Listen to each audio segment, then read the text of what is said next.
Good morning guys and welcome to our day 19 journey. দেখছো দিন যাচ্ছে আর শীতটা কিন্তু কমে আসতেছে। যদি এখন জানুয়ারি চলে, ফেব্রুয়ারি পর্যন্ত তোমার শীত থাকবে। এটা মনে হয় পৌষ মাস না মাঘ মাস, আমার খেয়াল নেই। আমি জানি মাঘ মাসে শীত খুবই ভয়ানক হয়ে থাকে, কড়া শীত হয়ে থাকে। বাট শীত এখনো তেমন কিছু দেখতেছি না। সামনেও কি আদৌ শীত পড়বে কিনা সেটাও জানি না। বোঝাই যাচ্ছে যে শীতটা আসলে কমে আসতেছে আর গরমটা আস্তে আস্তে একটু অনুভব করা যাচ্ছে। আর সামনে তো তোমার রমজান মাস আসতেছেই, আমার খুবই পছন্দের একটা মাস। তোমার এখানে রোজা রাখা যায়, ভালো মন্দ খাওয়া যায়, পাঁচ ওয়াক্ত নামাজ পড়তে খুবই আগ্রহ লাগে ভিতর থেকে। ঠিক আছে, নামাজ পড়তে হবে। ইফতারির আগ মুহূর্তে দেখবা যে এলাকায় একটা সবাই এসে হাজির।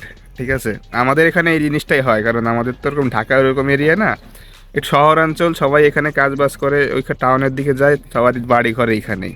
তো ইফতারির আগ মুহূর্তে সবাই চলে আসে। সে এক মনে করো যে এলাকাটা একটু গরম গরম, একটু ভাব চলে আসে, দেখতে খুব সুন্দর লাগে। রোজার মাসে স্পেশাল অনেক কিছুই ঘটে যেগুলো নর্মাল সময়ে, বছরের অন্য সময়ে দেখা দেখা যায় না।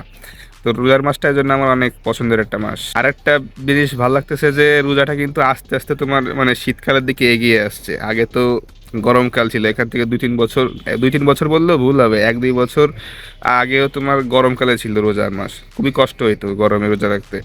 বাট এখন কিন্তু আস্তে আস্তে কিন্তু তোমার শীতকালেই রোজার মাসটা পড়ে যাচ্ছে। তো শীতকালে রোজা রাখাটা কিন্তু কম্পারেটিভলি ইজি গরমের তুলনায়। আমি বরাবরই সবকটা রোজাই রাখি, এই দীর্ঘ 6 থেকে 7 বছর মনে হয় হয়েছে। যে কটা রোজাই তোমার হয়, 29টা বা 30টা, সবকটাই রাখি আলহামদুলিল্লাহ। এবারও ইনশাল্লাহ রাখতে পারবো। ওকে গাইস, তো আমি একটু হাঁটাচলা করি, সাথে কিছুক্ষণ একটু গাইড রোডটা একটু লাগাই, তারপরে তোমাদের সাথে আমার দেখা হচ্ছে নিচে যেয়ে। আসো, তোমাদের আজকে একটা ভুল ধারণা আমি দূর করি। সেটা হচ্ছে তোমরা অনেকেই ক্লোদিং বিজনেসে আসলে আসতে চাচ্ছ, কারণ তোমরা দেখছো এখানে ব্যাপক পরিমাণে সাকসেস। খুবই পশ, শুধু দেখাবো, ভালো ভালো ডিজাইন দেখাবো, সেল হয়ে যাবে, এই দিয়ে ওই। তো তোমাদেরকে আমি কিছু রিয়ালিটি আসলে বলি ক্লোদিং ব্র্যান্ডের। প্রথমত, অনেকের কাছে মনে হয় ক্লোদিং ব্র্যান্ড স্টার্ট করা, বিজনেসটা রান করা খুবই ইজি। হ্যাঁ, এটা অনেকাংশে সত্যি কথা। বাট এটা তখনই ইজি যতক্ষণ পর্যন্ত তুমি আসলে স্কেল ফেজে নাই, তুমি তোমার গ্রোথ করছো না, একটা জায়গায় স্টাক হয়ে বসে আছো, যেরকম চলতে সেরকমই চলতে আছে, ততক্ষণ পর্যন্ত তোমার এই ক্লোদিং ব্র্যান্ডটা রান করা খুব ইজি। বাট যখন তুমি কোনো নতুন স্টেপ নিবা, যে না এখন আমার ইনভেন্টরি বাড়াইতে হবে, আমার এসকিউজ বাড়াইতে হবে, আমার অ্যামাউন্ট বাড়ায়, আমার ভালো একটা গোডাউন বা এরকম কিছু নিতে হবে, বড় কোনো স্টেপ যখন তুমি নিবা, তখন একটা বড় প্রেশার চলে আসে। আমি নিজেও এমন কোনো প্রেশারের মধ্যে এখনো পড়ি নাই, বাট যতটুকু আছে ততটুকুই আমাকে একেবারে খেয়ে ফেলতেছে। স্টার্ট সবাই করতে পারে, টিকতে কিন্তু সবাই পারে না। তুমি দেখতেছো হয়তো প্রতিদিন 100 জন জন্মাচ্ছে, বাট 70 জন যে তোমার প্রতিদিন পড়ে যাচ্ছে, ফেল হচ্ছে, এটা তোমার চোখে বাড়তেছে না। এর জন্য তোমার মনে হচ্ছে clothing brand is actually a great idea. তো আমি তোমাদেরকে কিছু এক্সাম্পল দিই, কী কী যে তোমাদের জন্য চ্যালেঞ্জিং হইতে পারে অ্যান্ড কী জন্য এই জিনিসটা খুবই হার্ড। প্রথমত তো তুমি স্টার্ট করতেছো নর্মাল টি শার্ট দিয়ে, জাস্ট খালি প্রিন্ট করতেছো, ছাড়তেছো। বাট তুমি যখন আস্তে আস্তে তোমার স্কেলটা বাড়াতে যাবা, তোমার কিন্তু একটা বিগ অ্যামাউন্ট অফ খরচ যাবে হচ্ছে তোমার প্রোডাক্ট পেছনে। বাল্ক পরিমাণ টি শার্ট তোমার ম্যানুফ্যাকচার করাইতে হবে ফ্যাক্টরিতে যায়। ফ্যাক্টরি কিন্তু অত ভালো কিন্তু না, সব বাটপারি ফ্রড বাজিতে ভরা। তোমাকে অলিতে গলিতে ঘুরে সেরকম ভালো ম্যানুফ্যাকচারার খুঁজে বের করতে হবে, তাদের কাছ থেকে স্যাম্পল চাইতে হবে, ওরকম ওইখান থেকে একটা পারফেক্ট প্রোডাক্ট বের করে আনা একটা হিউজ চ্যালেঞ্জ। তুমি যদি একা হও তাহলে তোমার ওইখানে পড়ে থাকা লাগবে, আর পাশে তোমার যে ব্র্যান্ড, এটা তো তোমার পড়ে থাকবে, এটা তোমার রান করবে কে? ভালো একটা প্রোডাক্ট বের করা, এটা চ্যালেঞ্জ। এবার আসছে তোমার ডিজাইন। দেখো, আমাদের বাংলাদেশে বেশিরভাগ লোকজন নিজে থেকে ডিজাইন তৈরি করে না। এরা গুগল বলো, পিন্টারেস্ট বলো, অনলাইন থেকে যত প্রকার ডিজাইন আছে, এরা এইগুলা কপি করে এরা নিজেদের টি শার্টের উপরে তোমার মেরে দেয়। যেগুলো তুমি দেখবা কি, তুমি এই পেজে না পাইলেও এই পেজে যদি তোমার পাও, অমুক একটা পেজে তুমি কনফার্মলি পেয়েই যাবা। কারণ সবাই দিন শেষে কপি কপি করে, কেউ কারোটা মনে করো যে নির্দিষ্ট ব্রেন খাটায় পুরোটা ডিজাইন কেউ তৈরি করতে পারবে না। তো এই একটা কম্পিটিশন, যে তোমার কিন্তু ও যখন তোমার সাথে সেম ডিজাইন নিয়ে আসছে, তোমাদের কিন্তু একটা প্রাইজিং নিয়ে পাল্লাপাল্লি শুরু হয়ে যাচ্ছে, কম্পিটিশন শুরু হয়ে যাচ্ছে। অসুস্থ কম্পিটিশন, এটা সুস্থ কম্পিটিশন না। কাস্টমার নিজেও কনফিউজ হয়ে যাচ্ছে, তার ফলে তোমাদের নিজেরই একটা মার্কেট খারাপ হয়ে যাচ্ছে, মার্কেট নষ্ট হচ্ছে। তোমরা ইচ্ছা করে প্রাইজিং কমায় মার্কেটটা খারাপ করে ফেলতেছো। এরপরে তুমি যখন ডে বাই ডে গ্রো করা শুরু করবা, মানুষ কিন্তু তোমাকে চিনবেই। তোমার যত ভক্ত সংখ্যা বাড়বে, তোমার হেডারও তুমি তত পরিমাণ বাড়বে। ঠিক আছে? কারণ হেটার বেশিরভাগ কারা হবে, যারা তোমার অন্য বিজনেসম্যান হইতে পারে, যে ও তো আমার থেকে ভালো বিজনেস করতেছে, ভালো ব্র্যান্ড রান করতেছে, এটা হইতে পারে। তোমার পিছনের লোকজন লেগেই থাকবে। সবার সামনে যদি তুমি পড়ে যাও যে ও ভালো বিজনেস করতেছো, তাহলে তোমার যদি কোনো একটা খারাপ কিছু হয়, তোমার কোয়ালিটি যদি কোনো প্রকার ডিফেক্ট পাওয়া যায়, তাহলে কিন্তু ওই নগদে ক্যামেরা ধরে বলবে যে এই মুখ তো ভালো ভাবছিলাম, ভালো একটা পেজ, ভালো লোক, এরকম একটা কোয়ালিটি আমাকে প্রোভাইড করলো, এর থেকে আপনারা কেউ নিয়েন না। একদম নগদে তোমার ইমেজ খারাপ হয়ে যাবে। এরপরে আসো স্কেলের পালা। প্রোডাক্টের কথা আমি বলতেছি। তুমি প্রোডাক্টের আগে দিতে ডিটিএফ, এখন তুমি ভালো মানের প্রিন্ট দিচ্ছ। ভালো মানের প্রিন্ট দিতে গেলে কিন্তু তোমার একটা বাল্ক অ্যামাউন্ট কোয়ান্টিটি লাগে। ঠিক আছে, 50-60 পিস হলে কিন্তু হয় না, প্রায় 500-1000 পিসে লাগে যদি তুমি ভালো মানের স্ক্রিন প্রিন্টিং হিসাব করাতে যাও। তা সেক্ষেত্রে কিন্তু একটা আলাদা চার্জ আছে। তুমি যে এতগুলো জিনিস তুমি দিচ্ছ একটা টি শার্টের একটা উপরে, তুমি যে শো করতেছো, কাস্টমার কিন্তু অনেক অংশে তোমার বুঝবে না যে ভাই এত দাম কেন, কিসের জন্য। বাট তুমি তো জানো যে এত দাম কিসের জন্য, তুমি কত পরিমাণ খাটছো এর জন্য, কত টাকা তুমি ব্যয় করছো, ডিজাইন আছে তোমার। কাস্টমারকে তোমার বুঝাইতে হবে, এই একটা হিউজ প্যারা। কাস্টমার বলবে যে ভাই অমুক দোকানে তো এই টি শার্টের দাম এরকম, আপনার এখানে এরকম কেন। মানে এইসব জিনিস কাস্টমারকে কনভিন্স করতে করতে তোমার মাথা খারাপ হয়ে যাবে। দেন ক্লোদিং ব্র্যান্ডের ওয়ান অফ দ্য মোস্ট একটা ভয়ানক একটা সমস্যা, সেটা হচ্ছে ডেড স্টক। সেটা হচ্ছে তুমি বিভিন্ন টি শার্টের একটা সাইজ বানালা, মনে করো যে S, M, L, XL। এখন বাংলাদেশে তো বডির একটা শেপ আছে।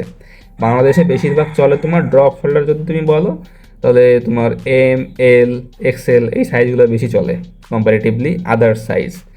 তো ধরো যে তুমি S, M, L, XL, XXL এই তোমার 5টা তুমি SKU বের করলা একটা নির্দিষ্ট টি শার্টের ডিজাইনের, ঠিক আছে? এখন তোমার সবকটা কিন্তু সেল হবে না।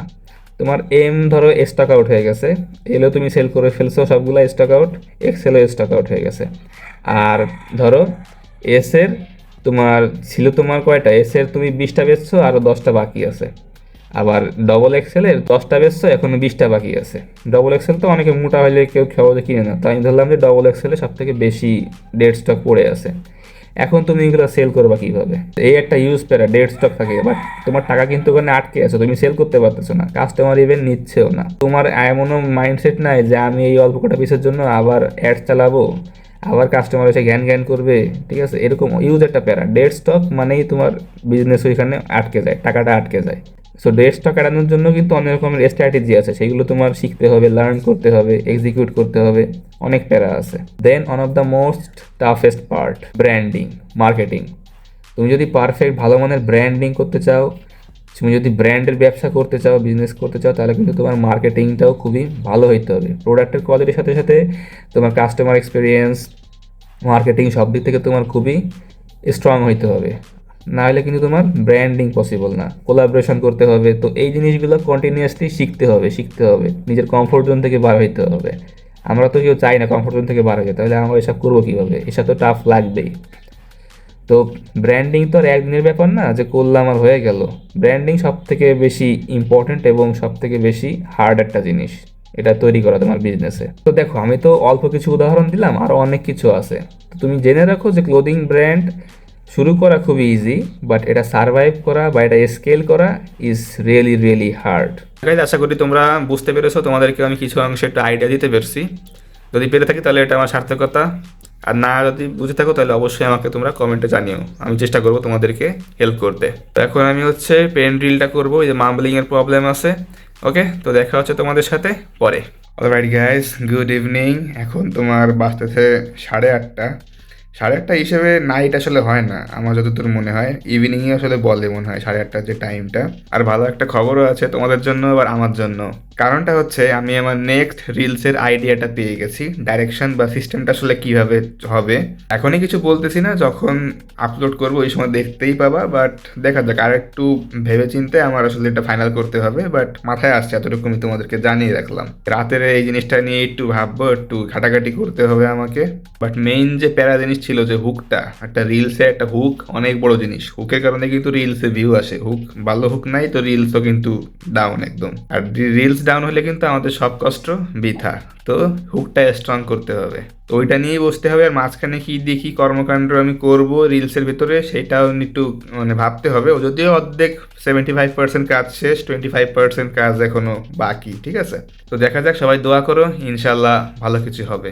আর হ্যাঁ, তোমাদের একটা কথা বলি, আমি তাহমিদ হোসাইন, আমি আমার জার্নি তোমাদেরকে দেখাচ্ছি, শো করতেছি, তোমরাই খুব আশা করি এনজয় করতেছো।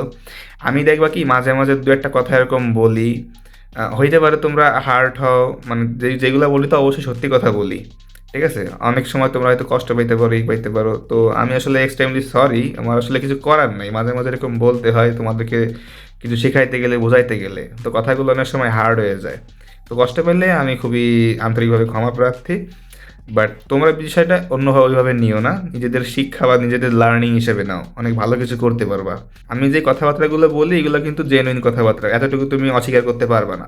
যেটা তোমার জন্য খুবই হেল্প করবে আমার কথাবার্তাগুলো। মাঝে মাঝে এরকম দেখবে দু একটা কথা আমি তোমাদেরকে বলেই থাকি, তোমাদের যাতে ভালো হয় সেজন্যই বলি। আমি নিজেও জানি, তোমাদেরকেও শেয়ার করি, যে তোমরাও গ্রো করতে পারো। তোমরা গ্রোথের সাথে আমার কি সম্পর্ক, আমি তোমাদের একটা বলি, তোমরা যখন গ্রো করবা, তোমরা যখন বড় লোক হবা, ঠিক আছে, তোমরা তো আমাকে চিনবা অবশ্যই, আমাকে তো ভুলে যাবে না।